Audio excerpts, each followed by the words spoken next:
अब आशी आर्यांश की गाड़ी में बैठ चुकी थी और आर्यांश उसको उसके घर के सामने ही ड्रॉप करवा देते हैं। आशी जो आर्यांश को देखकर मैंने एक बार बाय बोलती है और फिर अपना मुंह चढ़ाते हुए काव्या के घर के अंदर आने लगती है। काव्या भी अपने घर पर आ चुकी थी और वो एकदम से आशी से कहती है, आज तो मज़ा आ गया यार, तेरी वजह से थैंक यू सो मच। आशी कहती है, थोड़ी देर के लिए अपना फ़ोन मेरे फ़ोन के साथ एक्सचेंज कर ले।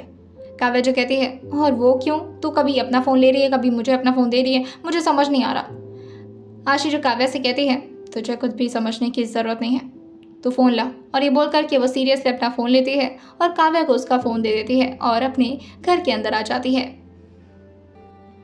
सारे लोग फिर से आशी को देख रहे थे, मगर इस बार आशी को कोई कुछ नहीं कहता क्योंकि ऑब्वियसली वो आर्यांश के साथ शॉपिंग करके आई थी और उसके हाथों में उसके बड़े बड़े शॉपिंग बैग भी दिख रहे थे। सारे लोग एक्साइटेड होते हुए पूछते हैं, क्या खरीदवाया आपके हस्बैंड जी ने। उसकी मॉम भी खुश होते हुए कहती हैं, दिखाओ दिखाओ क्या खरीद के लाई हो।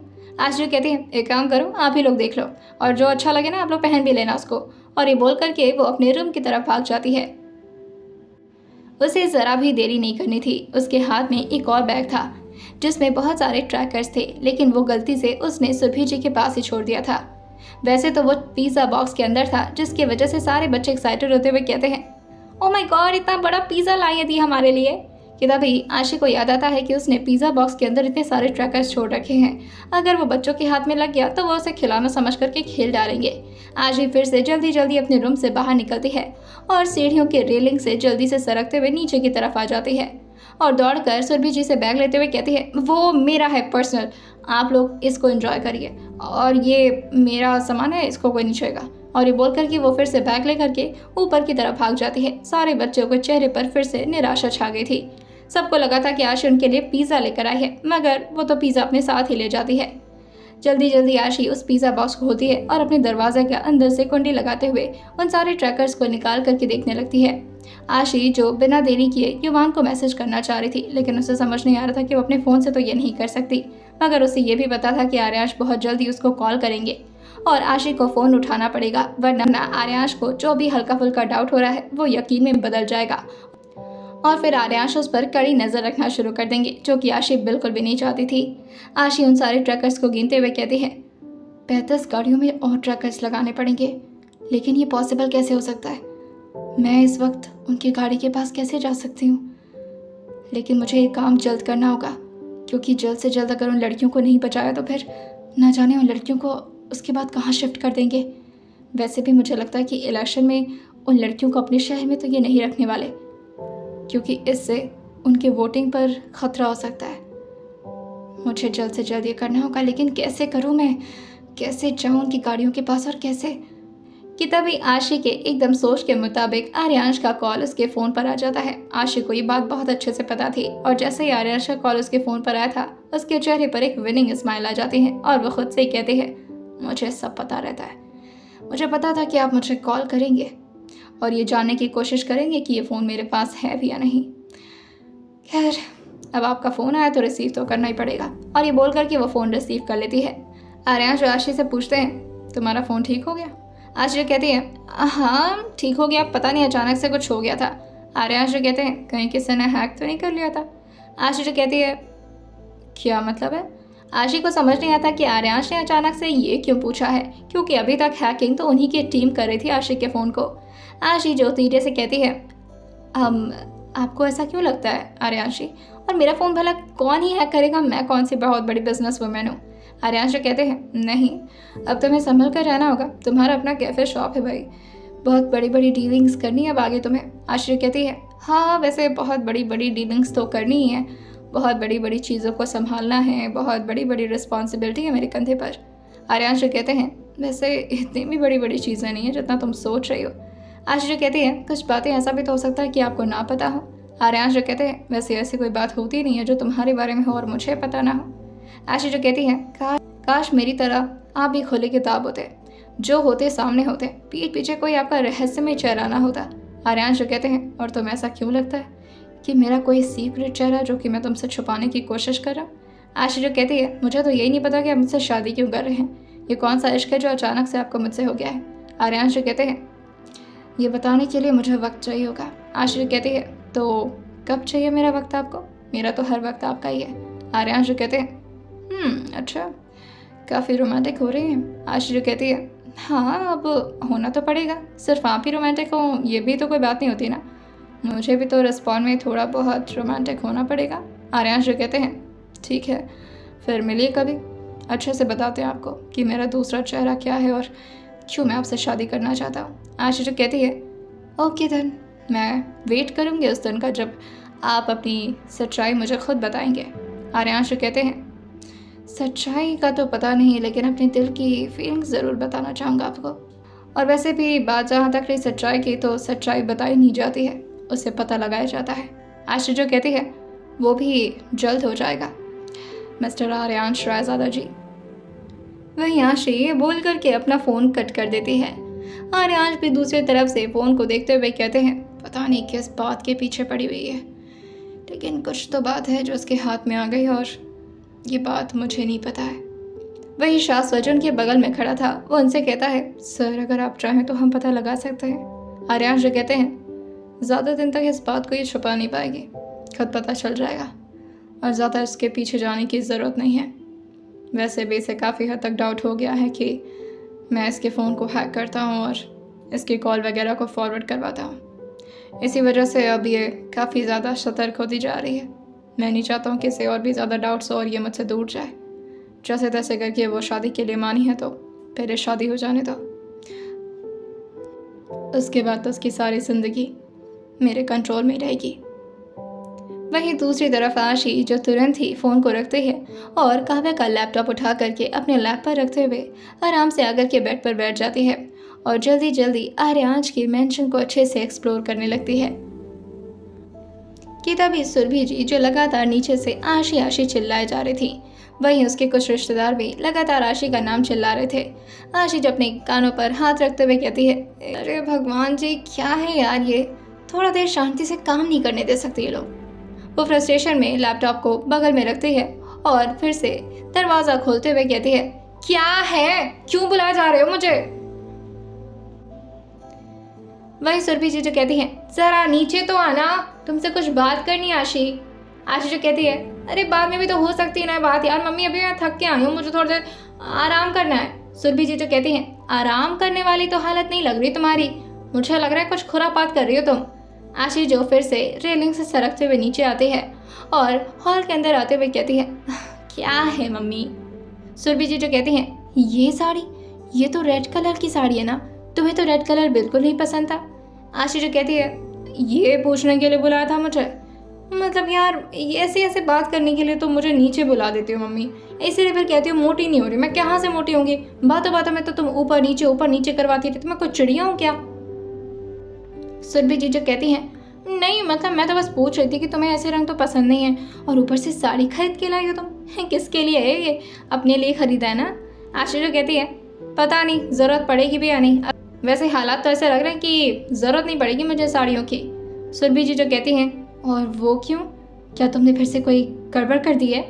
आशी जो कहती है, बस शक के निगाहों से आपको देखना हो ना मुझे, तो आप उसमें अवार्ड जीत सकती हैं, घुमा फिरा के बस मुझ पर शक ही करना होता है। अरे बस मैं ऐसे ही बोल रही थी, मतलब आजकल तो मॉडर्न ज़माना है और कोई मुझे फोर्स थोड़ा करेगा साड़ी पहनने के लिए, है कि नहीं। सुरभि जी जो कहती हैं, ऐसा कुछ नहीं है, मंत्री है वो और मंत्री की बीवी बनने वाली हो तुम, देखती नहीं वो खुद कुर्ता पैजामा पहन करके रहते हैं। आशी जो कहती है, कुर्ता और जीन्स पहनते हैं वो, पजामा मत बोलिए ठीक है। सुरभि जी कहती हैं, ओहो बड़ी दिक्कत हो रही है, अगर आपके हस्बैंड की पर्सनैलिटी पर हल्की सी आँच लग गई तो। आशी जो कहती है, नहीं मतलब ऐसा थोड़ी नहीं कि आप उनको कुछ भी बोल देंगी, और वैसे भी पर्सनैलिटी उनकी काफ़ी अच्छी है तो इस तरह की बातें करने की ज़रूरत नहीं है। अच्छा हो गया अभी मैं जाऊँ। सुरभि जी जो कहती हैं, अच्छा ये सब ले करके जाओ, और इतने महंगे महंगे ज्वेलरीज हैं, इसे ना ले जा कर के तिजोरी में छुपा दो। आशी जो कहती है, एक काम करती हूँ, घर के अंदर ना एक बड़ा सा गड्ढा खोदते हैं, उसके अंदर डाल देंगे सारे जेवर। अरे आपको किस बात का डर है। सुरभि जी जो कहती हैं, अरे आजकल कितने चोर घूमते हैं, पता चले कोई चोरी वोरी कर ले तो। आशी जो कहती है, मेरे जैसे खतरनाक गुंडी जैसी लड़की के घर में कौन चोरी करने आएगा। किसी को अपनी जान नहीं प्यारी होगी या किसी को मन कर रहा होगा अपनी ज़िंदगी ख़त्म करवाने के लिए, तभी वो आएगा मेरे घर में घुस करके चोरी करने, और चोर भी ना कांपते हैं मुझसे। आप क्या मामूली समझती हैं मुझे। सुरभि जी जो कहती हैं, नहीं तुम तो फूलन देवी की बहन हो। आशी जो कहती है, वैसे ये बोलना गलत नहीं होगा, लेकिन फूलन देवी कुछ ज़्यादा ही ओल्ड नहीं होगी मम्मी? सुरभि जीजू कहती है, भाग जाओ यहाँ से और ये सारा सामान लेकर के जाओ। आशी जो हंसते हुए सारा सामान लेती है और उसे ढोते हुए ऊपर आने लगती है और फिर से अपने दरवाजे को बंद करके आराम से बेड पर आकर के बैठ जाती है और अपने काम में फिर से मगन हो जाती है। वो इस वक्त आर्यांश के कोने कोने के मेंशन को अच्छे से छानबीन कर रही थी और वो देखना चाह रही थी कि सारे बॉडीगार्ड्स किस तरह से एरिया को कवर करते हैं, क्योंकि आज रात उसका मिशन था कि उसे किसी भी हालत में आर्यांश के घर पहुंचना है ताकि वो सारी गाड़ियों में ट्रैकर्स लगा पाए। वहीं बेचारी काव्या, जिसे वेदांश से बात करनी थी लेकिन उसे समझ में नहीं आ रहा था कि उसे उस फोन से आशी बन करके बात करना है या काव्या बन करके। अब वो आशी को भी फ़ोन नहीं कर सकती थी क्योंकि आशी ने उसे मना किया था कि उसे तब तक फ़ोन ना करे जब तक आशी उसे ऑर्डर ना दे। काव्या जो अपने फ़ोन को देखकर कहती है, कैसी मनुष्य छा गई है, फ़ोन सामने होने के बावजूद भी मैं उनसे बात नहीं कर सकती। ये सारा कांड उस लड़की का है, हमेशा सिर्फ मुझे तंग करने के पीछे पड़ी रहती है। क्या करूं, बोर हो रही हूँ। काव्या, जिसके दिमाग में कोई आइडिया आता है और वो खुश होते हुए अपने लैपटॉप को ऑन करती है और आशी को टेलीग्राम पर टेक्स्ट करती हुए पूछती है, एक बात बता, इस फ़ोन को ऐसे ही घूरती रहूं या ऐसे छू भी सकती हूँ? और अगर मुझे किसी से बात करनी हुई तो क्या मैं काव्या बन करके बात कर सकती हूँ? वहीं दूसरी तरफ आशी के पास जैसे ही काव्या के मैसेज का नोटिफिकेशन पहुंचता है, वो उसके नोटिफिकेशन को क्लिक करके खोलते हुए देखती है और उसकी बात पर हंसते हुए कहती है ये लड़की का दिमाग ना एकदम पैदल है, इसका फ़ोन उसके हाथ में रखा और मुझसे पूछ रही है, ओह गॉड। और फिर वो काव्या को मैसेज करते हुए कहती है, ऑब्वियसली बहन, तेरा फ़ोन है तो तू आराम से बात कर सकती है, इसमें मुझसे पूछने की क्या ज़रूरत है। और फिर आशी जो एक खाली शीट पर आर्यांश के मेंशन के कोने कोने को ड्रॉ करने लगती है और फिर वह धीरे धीरे प्लानिंग बनाना शुरू करती है कि उसे किस रास्ते से अंदर घुसना है और कैसे कैसे वो सिक्योरिटी से बचते हुए उनके सारी गाड़ियों में ट्रैकर्स लगा पाएगी। आशी जो इस वक्त अपने डायग्राम वगैरह बना चुकी थी और वो अपनी पेंसिल से फ्रंट गेट को पॉइंट करते हुए कहती है, इस रास्ते से जाना मतलब खतरा है, अगर मैं पीछे रास्ते से जाऊँ तब शायद कम लोगों की नजर पड़ेगी मुझ पर। हाँ, ये सही है। और यहाँ है उनका गार्डन एरिया। अगर मैं इस गार्डन एरिया में जाकर के छुप जाऊं और जैसे तैसे करके अगर मैं उनकी गैराज साइड में पहुंच जाऊं जहां पर उनकी सारी गाड़ियां स्टैंड होती हैं, तो मेरा काम आराम से बन सकता है और किसी को पता भी नहीं चलेगा। यस, यही करना पड़ेगा। आशी जब पूरी प्लानिंग के साथ खुद को तैयार कर लेती है और वहीं वो खुद को शीशे में देखते हुए कहती है, किसी भी हालत में मुझे उन 40 लड़कियों को बचाना होगा। और वैसे भी इनकी गाड़ी, कोई ना कोई गाड़ी तो इनके घर से रोज़ उस तरफ निकलती होगी। 40 लड़कियां हैं, कोई मामूली बात तो है नहीं। इसका मतलब आर्यांश का कोई ना कोई बॉडीगार्ड तो उन 40 लड़कियों पर नज़र रखता ही होगा। आर्यांश शहजादा की कोई एक भी गाड़ी उस तरफ जाएगी तो मुझे उस लोकेशन को ट्रैक करने में ज़्यादा प्रॉब्लम नहीं होगी। और फिर जैसे ही लोकेशन मुझे पता चलेगा, मैं वहाँ पहुँचूँगी और मीडिया वहाँ पहुँचेगी और उसके बाद आर्यांश शहजादा की ज़िंदगी तहस नहस हो जाएगी। आशी की एक बहुत ही बुरी आदत थी, जब तक उसका कोई टास्क जो कि उसके दिमाग ने ठान लिया है करने को वो नहीं कर लेती थी, तब तक वो चैन से नहीं बैठती थी। और जब तक उसने पूरी तरह प्लानिंग नहीं बना लिया था, वो लगातार काम किए जा रही थी। लगभग 1 से 2 घंटे में आर्यांश के पूरे मेंशन के कोने कोने के बारे में आशी पता लगा लेती है और उसे ये भी पता चल जाता है कि सबसे ज़्यादा सिक्योरिटी किस जगह पर रहती है। आशी जो आर्यांश के आमने सामने के सारे कैमरास को भी अब हैक कर चुकी थी। वैसे तो वह हैकिंग में कुछ ज़्यादा स्ट्रांग नहीं थी, मगर हाँ, इतना हल्का फुल्का हैकिंग उसे अच्छी तरह आता था। वो कैमरा की बदौलत इस वक्त आर्यांश के घर पर नजर रख पा रही थी और आशी को उससे ये भी कंफर्म हो जाता है कि आर्यांश की सारी गाड़ियाँ किस तरफ रहती हैं, सारे सिक्योरिटीज किस तरफ रहते हैं और आर्यांश के घर के बारे में बाकी सारी छोटी से छोटी डिटेल्स। आशी सारी चीज़ों को अपने एक ब्लैंक शीट पर उतार लेती है और फिर अपने लैपटॉप को आराम से बंद करके लेटते हुए सीलिंग को घूरने लगती है और अपने मन में ही कहती है, बस आज रात का काम और बाकी है, उसके बाद कल वो लड़कियां आज़ाद होंगी। बस भगवान, थोड़ी सी रिक्वेस्ट है आपसे, किसी भी हालत में कल आर्यांश का कोई ना कोई बॉडीगार्ड उस लोकेशन पर पहुंच जाए ताकि मैं उन सारी लड़कियों को किसी भी हालत में जल्द से जल्द बचाकर वापस उनके घर भिजवा दूँ। बेचारी पता नहीं किस तरह से जी रही होंगी वो, और आर्यांश शहजादा ऐसा कर क्यों रहे? आखिर इनके पास तो खुद इतना पैसा है, क्या इस तरह से पैसे कमाते हैं ये? लड़कियों को बेच करके? क्या इन्हें ये सब करते वक्त ज़रा भी शर्म नहीं आती? हे भगवान, एक बार बस मुझे सबूत मिल जाए। खुद तो वहाँ पहुँचूंगी, साथ साथ में सारे मीडियाज़ को साथ में लेकर पहुँचूंगी और खुद आर्यन शाहज़ादा के खिलाफ बयान दूंगी। फिर देखती हूँ इस बार के इलेक्शन में कैसे जीतते हैं ये बड़े आए सीएम बनने का सपना देखने वाले। इनके सपनों को तो मैं चकनाचूर करूँगी। मुझ पर नज़र रख रहे थे ना, इन्हें ये नहीं समझ में आया कि अश्विनी राठौर जब अपने पर आती है तो वो क्या कुछ नहीं कर सकती। और ये सोच सोच कर ही आशी की आंखें धीरे धीरे भारी होने लगती हैं और फिर उसे कब नींद आ जाती है उसे खुद इस बारे में पता नहीं चलता। आशी की नींद जो कि शाम के 4 से 5 बजे खुलती है, और वो भी इस वजह से क्योंकि उसके आसपास किसी की शादी हो रही थी और वो काफ़ी तेज़ तेज़ डीजे बजा रहे थे। आशी जो अपने कानों पर तकिया रखते हुए कहती है, ओ ये क्या तबाही आ गई है। वहीं नीचे सारे लोग एंजॉय कर रहे थे। आशी जो कहती है, ना जाने किस मनहूस की शादी चल रही है। और फिर वो एकदम से दरवाज़ा खोलती है और नीचे आते हुए कहती है, कौन है ये जिसको शादी करने का इतना शौक चढ़ा हुआ है? कौन बजा रहा है ये गाने? वहीं वो देखती है कि ये किसी और के घर में नहीं बल्कि उसके अपने ही घर में बज रहा है और सारे रिश्तेदार नीचे डांस कर रहे हैं। अब लगभग 1 हफ्ते ही तो बचे थे शादी को। सारे लोग एंजॉय नहीं करते तो और क्या करते। अब ये तो सिर्फ आशी को पता था कि ये शादी वादी कुछ होने वाली नहीं है, लेकिन सबके तो दिमाग में यही बैठा हुआ था कि 1 हफ्ते में आशी की शादी होने वाली है, वो भी आर्यांश रायजादा से। आशी जो सबको देखकर कहती है, ओ अगर आप लोग का ठुमका ठुमकी हो गया हो तो प्लीज़ इसे बंद करोगे, मेरा दिमाग ख़राब हो रहा है और ये कितना दुम दुम दुम दुम कर रहा है, मेरा ये हिल जाएगा यार पृथ्वी पूरा। बंद करो इसे, पूरी ज़मीन हिल रही है, गिर जाऊंगी अभी मैं। और वो ज़बरदस्ती डीजे वाले को डीजे बंद करने के लिए कहती है। सारे लोग आशी पर नाराज़ होते हुए कहते हैं, यार ये क्या बात हुई। वही सुरभि जी जो कहती हैं, खुद तो एंजॉय नहीं करना है, कम से कम दूसरों को तो करने दो। आशी की मॉम जो इस वक्त सबको कोल्ड ड्रिंक सर्व कर रही थी। आशी जो कहती है, ये किस खुशियों में ये सारे कांड चल रहे हैं, आप मुझे बताएंगे ये गाना वाना, ये कोल्ड ड्रिंक और उधर कहाँ जा रही है, मुझे भी तो दीजिए। सुरभि जी जो कहती हैं, तुम्हारे अंदर कोई दुल्हन वाली हरकतें आएंगी या नहीं? चलो जल्दी सब लड़कियों वाले कपड़े पहन कर आओ, नीचे डांस करो।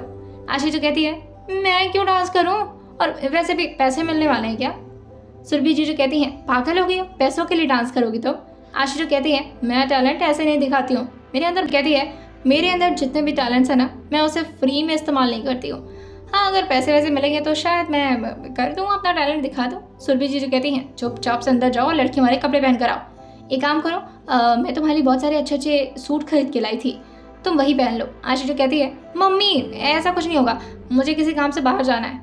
जैसे ही सुरभि जी ये सुनती है, वो तुरंत ही कोल्ड ड्रिंक का ट्रे नीचे रखती हैं और उसके कान को जोर से पकड़ करके मोड़ते हुए कहती हैं, खबरदार जो इस घर से बाहर निकली तो तुम्हारी 1 हफ्ते में शादी है। 15-15 दिन से लड़कियां घर से बाहर निकलना बंद कर देती हैं और तुम्हों की 1 हफ्ते के अंदर तुम्हें समझ नहीं आ रहा कहाँ जाना है तुम्हें। आशी जो कहती है, दर्द हो रहा है, छोड़ो। सुरभि जी जो कहती है, मैं तुम्हारा कान नहीं छोड़ूंगी बल्कि तुम्हारा हाथ पैर मुंह सब बांध दूंगी और तुम्हें फिर से उसी काली कोठरी में बैठा दूंगी। आशी जो कहती है, और क्या करोगे तुम, टॉर्चर के अलावा भगवान ने तुम्हें सिखाया क्या है? प्लीज मामा छोड़ो, दर्द हो रहा है यार। सुरभि जी जो कहती है, घर से बाहर तो नहीं निकलोगी तो? आशी जो कहती है, अरे यार वो मुझे आर्यांश जी से मिलने जाना है। सुरभि जी जो कहती है, हर बात पर बस उनका नाम लेकर के बहाना तो नहीं मारती हो तुम? आशी जो कहती है, सच्ची मम्मी मुझे मिलने जाना है उनसे, वो कह रहे थे कि हमें एक दूसरे के साथ थोड़ा टाइम स्पेंड करना चाहिए, कुछ एक दूसरे के बारे में जानना चाहिए। सुरभि जी जो कहती है, मुझे तो नहीं लगता कि आर्यांश इस तरह की बातें करते होंगे। आशी जो कहती है, आपको नहीं पता है मम्मी कितने रंगीन मिजाज के हैं वो तो मैं शरीफ हूँ, उनका मिजाज बिल्कुल भी शराफत वाला नहीं है। सुरभि जी जो कहती है, अच्छा बिल्कुल, तुम तो बस अपनी तरह सबको समझती हो। आशी जो कहती है, आपको क्या लगता है कि मैं ऐसी वैसी लड़की हूँ? सुरभि जी जो कहती हैं, काश तुम ऐसी वैसी लड़की होती, लेकिन तुम्हारा दिमाग तो सिर्फ खुरापात में लगता है। अरे बच्चे खुरापात करते हैं, कभी खिड़की से कूद जाओगी, कभी छलांग लगा करके काव्या के घर में घुस जाओगी, कभी किसी को मार दोगी, कभी किसी को पीट दोगी, बस यही सब तो कांड करती रहती हो। कभी किसी से ना इश्क लड़ाना, ना कोई बॉयफ्रेंड बनाना, कोई प्यार मोहब्बत वाली चीज़ें तो तुम्हें पसंद नहीं है। आशी जो कहती है, जिस दिन प्यार हो गया ना, बहुत ही सॉलिड वाला होगा, अभी नॉन इमोशनल हूँ तो रहने दो मुझे, वरना झेल नहीं पाओगी मेरी मोहब्बत को तुम। जैसे ही सुरभि जी सुनती हैं, वो उसकी गाल को सहलाते हुए कहती है, वैसे ये शायराना अंदाज मुझे पसंद आया तुम्हारा, कहीं ऐसा तो नहीं कि आर्याशी पर अभी से दिल आने लगा है तुम्हारा? आशी जो कहती है, शर्म कर लो मम्मी, तुम मेरी मम्मी हो, क्या ज्ञान दे रही हो तुम मुझे? तुम्हें तो मुझे शर्माना सिखाना चाहिए और तुम मुझे इश्क लड़ाना सिखा रही हो। इतना बोल तो आजकल मुंबई के लोग भी नहीं होते। सुरभि जी जो कहती हैं, मुझे नहीं पता मुंबई वालों के बारे में और दिल्ली वालों के बारे में। मैं तो बस इतना चाहती हूँ कि मेरी प्यारी फूल सी बच्ची अपने होने वाले हस्बैंड को बहुत सारा प्यार दे। आशी जो कहती है, वही तो देने जा रही हूँ मम्मी। और ये बोल करके वो अपने आप में ही मुस्कुराने लगती है। सुरभि जी जो उसे देखकर कहती हैं, ये स्माइल तुम्हारी नॉर्मल स्माइल नहीं है, इसमें कुछ शैतानी भरी हरकत दिखाई दे रही है मुझे। आशी जो कहती है, हाँ तो मिलने जा रही हूँ ना रात में, थोड़ा सा तो अजीब लगेगा ना, और बस उसी बात की स्माइल है, आप भी ना कुछ ज़्यादा ही सोच लेते हो। सुरभि जी जो कहती है, अच्छा ठीक है, कब तक जाओगी? आशी जो कहती है, बस 1 घंटे में निकलूंगी।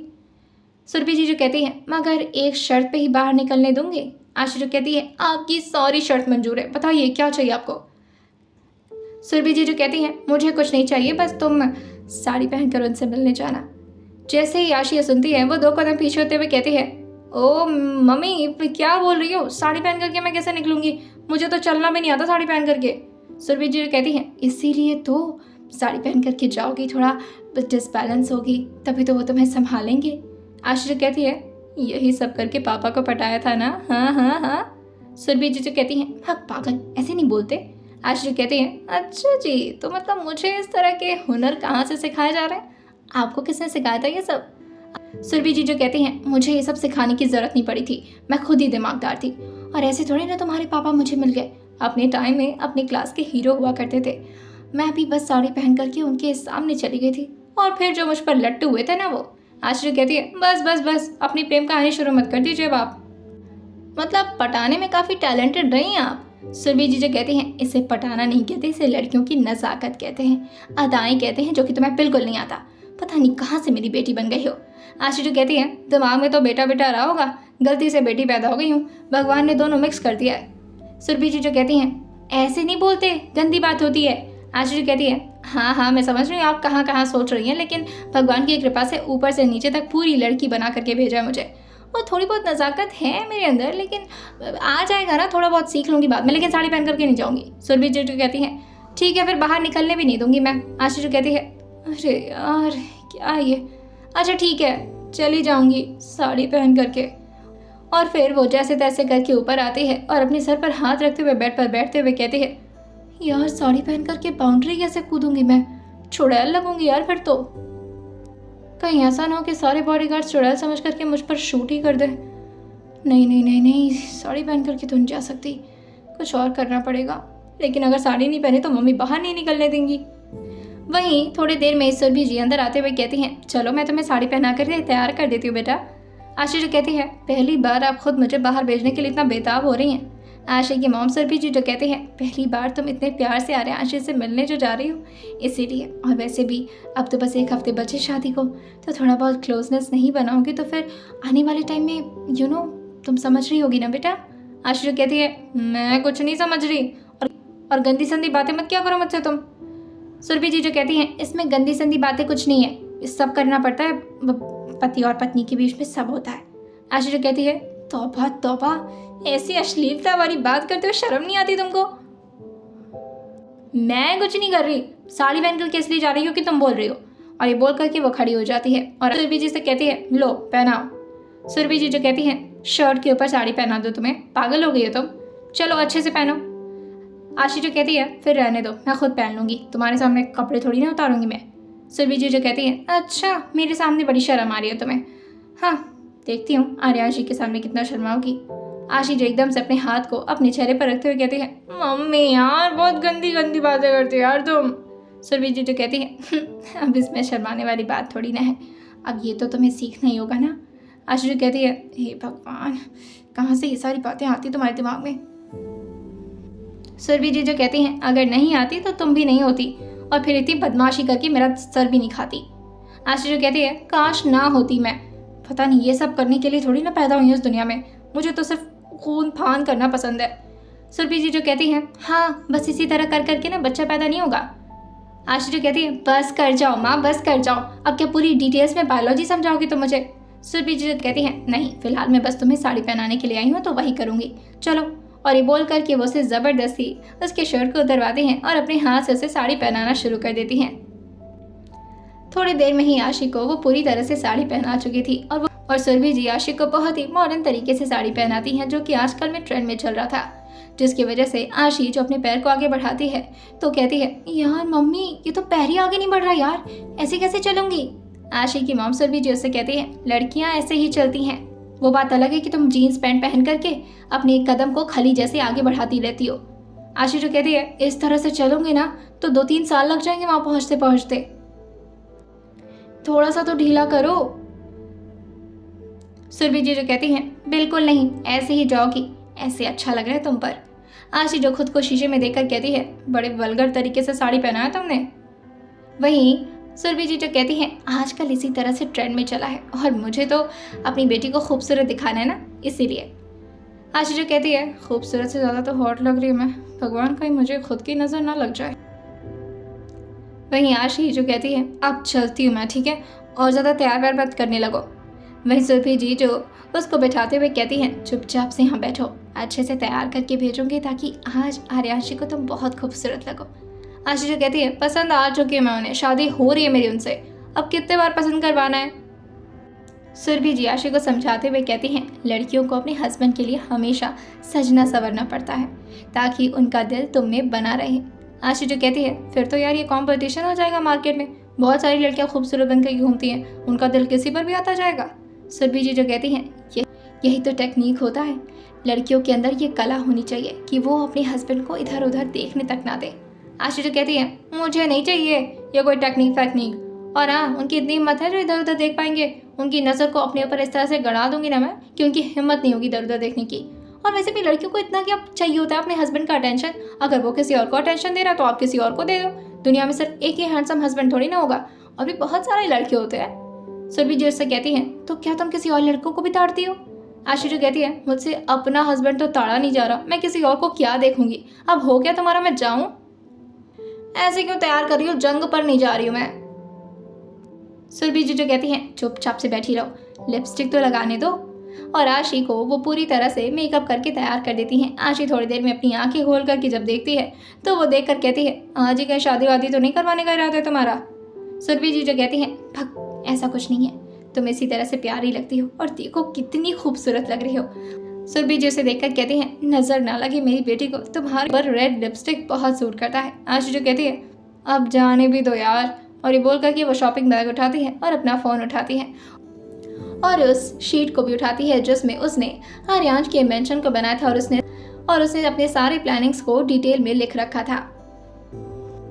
आशी जो धीरे धीरे चलते हुए नीचे उतरती है और उसकी तो आदत थी कूद फांद करते हुए चलने की, लेकिन अब वो इस तरह से चल नहीं पा रही थी क्योंकि उसकी मॉम ने उसे काफ़ी टाइट तरीके से साड़ी पहना रखी थी। सारे लोगों से बाहर जाता हुआ देख कर कहते हैं, आज भी कहाँ जा रही है वो इतनी सुंदर मुंदर छमक छल्लो बन करके।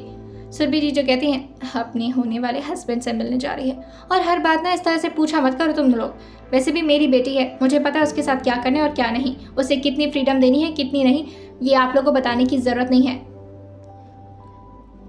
सौरभ जी सुरभि जी को देखकर खुश होते हुए कहते हैं, पहली बार आपने अपनी बेटी को सपोर्ट किया है, खुशी मिली मुझे। सुरभि जी जो कहती है, मुझे पता है कि कब अपनी बेटी को सपोर्ट करना है और कब नहीं, कब उसे डांटना है और कब उसे दुलारना है, ये एक माँ को अच्छी तरह पता होता है, आप झूठ में परेशान होते हैं।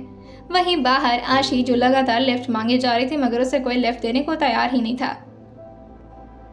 इस वक्त अब हल्का फुल्का रात भी हो चुकी थी क्योंकि शाम के लगभग 6:30 बज चुके थे। आशी जो कहती हैं, इस तरह से पहुंचूंगी तो पहुंच चुकी यार, एक काम करती हूँ, धन्नो से चली जाती हूँ, लेकिन अगर धन्नो से गई और उनके बॉडीगार्ड ने किसी ने भी देख लिया तो पहचान जाएगा कि मैं हूँ, क्या करूँ, भगवान बचा लो यार।